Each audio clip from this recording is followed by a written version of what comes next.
कुछ समैया बाबू है बीतल कुछ समय खरीदल जमीन हो, बीतल कुछ समय खरीदल जमीन हो।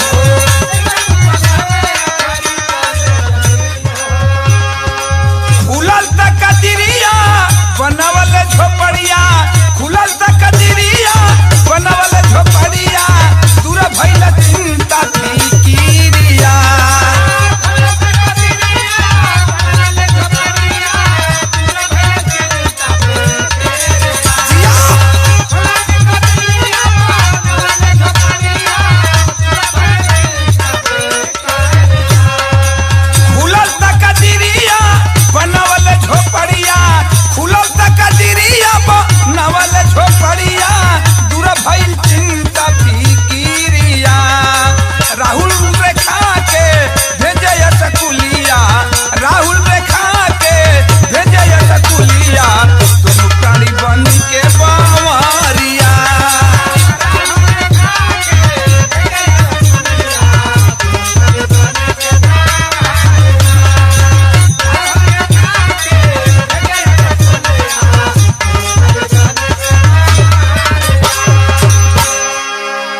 आखिर बाबू मर्द मेहरारू बड़ी मेहनत कैलन दोनों मिलके। भाड़ा पर पहले लेके एगो रूम रहत रहलन, लेकिन इतना मेहनत कैलन दोनों लइकन के नाम भी लिखा दियलन। दोनों लइका पढ़न सन। दिन में आके जौन बा बाबूलाल घरे आवे तो ओकरा बाद तब तक सुबह में खाना पीना बना के उनकर औरत तैयार हो जाए, चल जाए दिन में ड्यूटी करे। और ड्यूटी करके आवे तले बाबूलाल फिर शाम के ड्यूटी खातिर तैयार हो जा। दोनों लड़का स्कूल से आ जासन।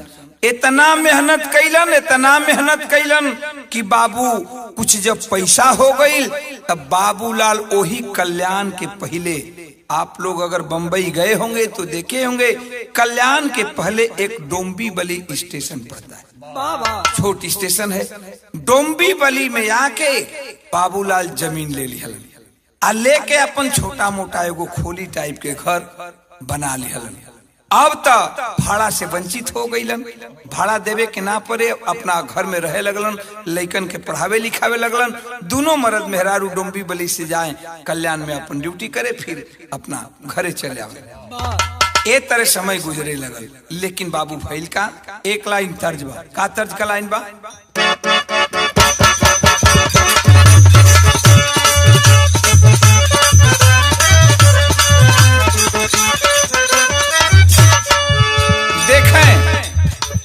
विधना का विधान। भगवानों कबो कबो गरीबन खातिर अपना किताब में गजब लिख देले। बाहरे भगवान कभी कबो गरीबन के सुख देखल निक नहीं लगल। भगवान ज्यादा तरह से गरीबने से परीक्षा लेला। देखें गीत से सुंदर हमार बिरहा का लाइन दिहल गई। कवि जी लिखलन है, का लिखलन? जवन लिखल करम में होला सब जुटल मुहल्ला टोला।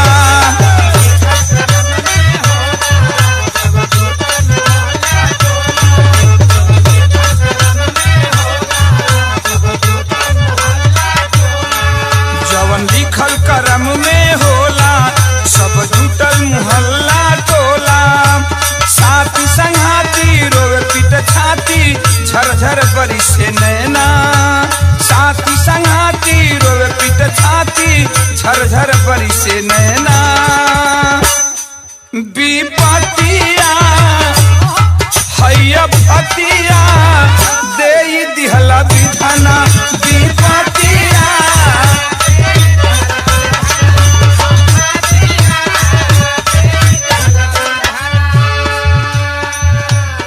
आखिर बाबूजी आफत आइल का?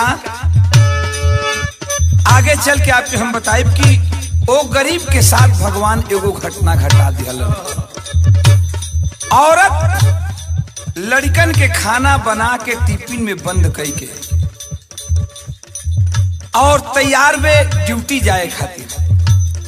एहवर पति जब ड्यूटी से लौट के अलन तो अपना पति के समझावत बे कि देखी लइकन के टिफिन में हम खाना कह दिले बानी, एक काम करब कि लइकन के स्कूले भेज दे अगर सपरी तो लड़कन के कपड़ा उपड़ा धो के तनी प्रेस कर दे, काहे कि हमके आवे में रात लेट हो जाता, रात हो जाता।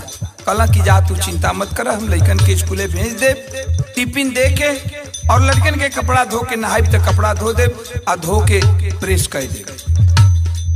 उधर पत्नी चली गई ड्यूटी में, बच्चे चले गए स्कूल और बाहर भगवान बाबूलाल नहाने जाता है, स्नान करने, बच्चों को कपड़ा लेकर के खींचता है, धोता है। फिर उसके बाद में खाना खाया, कपड़े जब सूख गए तो सोचा कि पत्नी आती है लेट से, बच्चों का स्कूल का कपड़ा है प्रेस कर दूं। प्रेस करने लगा, जब प्रेस करे लागल, भगवान कैसन महिमा, लाइन का शर्ट लागल बाटे, वो गरीब बाबू कहले के मतलब कि बाबूलाल के प्रेस में लाइन आ गई और लाइन बाबूलाल गरीब आदमी के पकड़ लिया। बाबूलाल अकेला घर में है, चारों तरफ कुछ देर तक तो देखा, लेकिन लाइन बाबू इतना झटका से पकड़ी है, लाइन का वोल्टेज इतना तेज था कि बाबूलाल के मुंह से आह तक भी नहीं आया और बाबूलाल उसी प्रेस में सट करके, लाइन में सट करके इस दुनिया को छोड़कर चल बसा। जब गांव वालों को पता, अगल बगल के लोगों को पता चलता है, दौड़ करके लोग आए, किसी तरह से लाइन काटे बाबूलाल को, देखते हैं तो बाबूलाल अब इस दुनिया में नहीं है। सभी लोग छाती पीटने लगे कि अरे भगवान ही का कैला। दोनों लड़का छोटे छोटे स्कूल में हुए, मेहरारू ड्यूटी पर बिया। बाबूलाल कोई फैक्ट्री में, कपड़ा की फैक्ट्री थी, बाबू कपड़ा का मिल था, उसी मिल में काम कर रही थी जिस मिल में बाबूलाल काम कर रहा था। अब अगल बगल के लोग करत का हुन बाबू,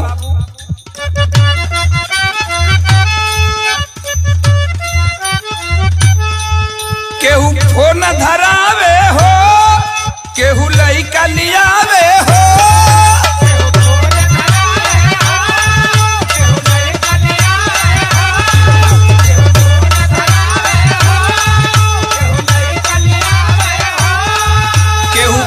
धरावे हो, केहू लइका लियावे हो, ओहवर दुखिया प्रिय दोनों हाथ गंवावे हो। अरे रोवे भाई बहना, टूटल सपना, निष्ठुर भइल कितना। अरे रोवे भाई बहना, टूटल सपना, निष्ठुर भइला कितना। है विपतिया हैया फतिया, दे दिहला विधना फतिया।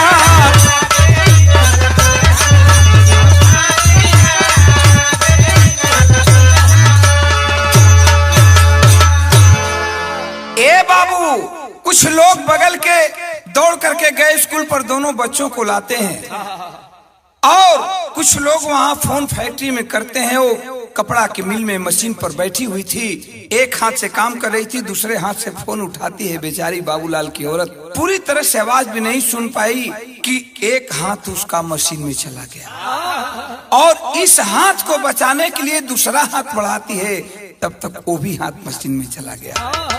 दोनों हाथ कट गए, बेहोश पड़ गई बाबूलाल की औरत। मिल मालिक, मिल का जो मैनेजर था कपड़ा मिल का, हाहाकार मच गया मिल में। उस बाबूलाल की औरत प्रिया को ले जाके हॉस्पिटल में लोग भर्ती किए। इधर घर पर पति की लाश पड़ी हुई है, दोनों मासूम छोटे छोटे बच्चे हैं। अगल बगल के लोग किसी तरह से बाबूलाल के अंतिम दाह संस्कार करवाते हैं। उस छोटा सा लड़का से मुखाग्नि दान दिलवाए। दोनों बच्चे जब फैक्ट्री में जाते हैं, पता चला लोगों को कि बाबूलाल की औरत का दोनों बाह कट चुका है। आए है दोनों लड़का रोत बिलखत हॉस्पिटल में गईलन, जेवना हॉस्पिटल में उन्हीं के माई भर्ती बे, बेड पर पड़ल बे, दोनों हाथ असहाय बा, दोनों हाथ कटल बा। अब जो माँ अपने छोटा सा बेटा राहुल को देखती है, कपार के बाल छिले हुए हैं, बोलती है कि मुन्ना ये क्या हुआ। रो रो करके दोनों बच्चे बताते हैं कि मम्मी पापा इस दुनिया में अब नहीं रहे। अब आंख हो गई। एक तो दोनों हाथ कटा था, दूसरा सदमा लगा पति की मौत। वही बेड पर पड़ल बे, एक टक दोनों लइकन के तिकवत पे मेहरारू प्रिया। और एक बात सोचत बे, का सोचत बे?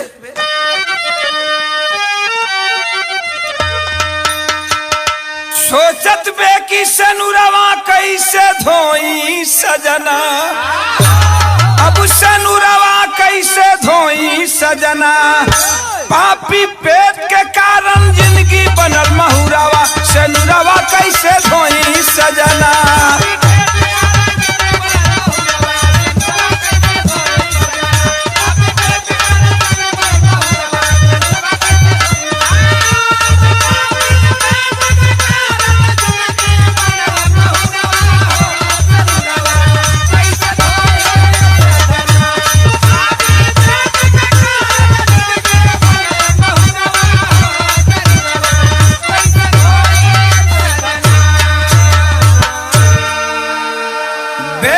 पड़ी है वो अभागन औरत बाबूलाल की, सोच रही है कि मैं वो अभागन हूं, इस दुनिया में मेरा पति नहीं रहा, लेकिन पति की मांग में जो सिंदूर पति ने भरा है, अब पति नहीं रहा तो मैं किस हाथ से कैसे अपने सिंदूर को धोऊं?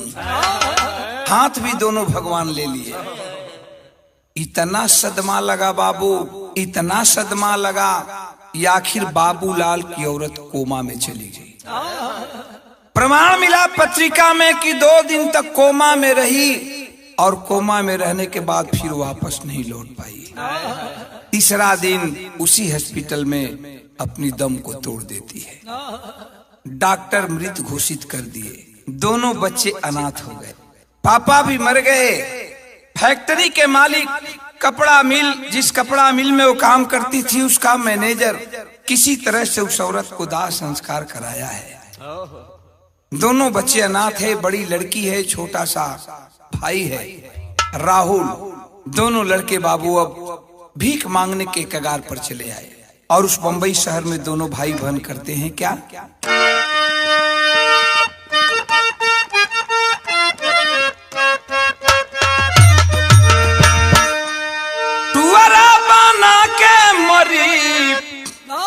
भैया बहनिया गावत तड़न, बहनिया लेके भैया के छोट गावतिया आ लोगन से भीख मांगते, दिन भर भीख मांगे, शादी कर अपना खोली में चल जा। दोनों भाई का भीख मांगत पे बहनिया, टुअरा बना के मरी गईली मतरिया हो,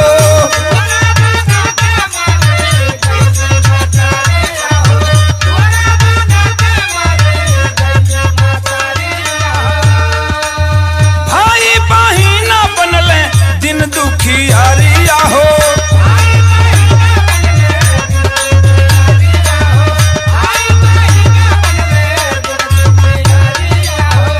घूमी घूमी ओही, अरे घूमी घूमी ओही मुंबई शहरिया हो, भीख मांगे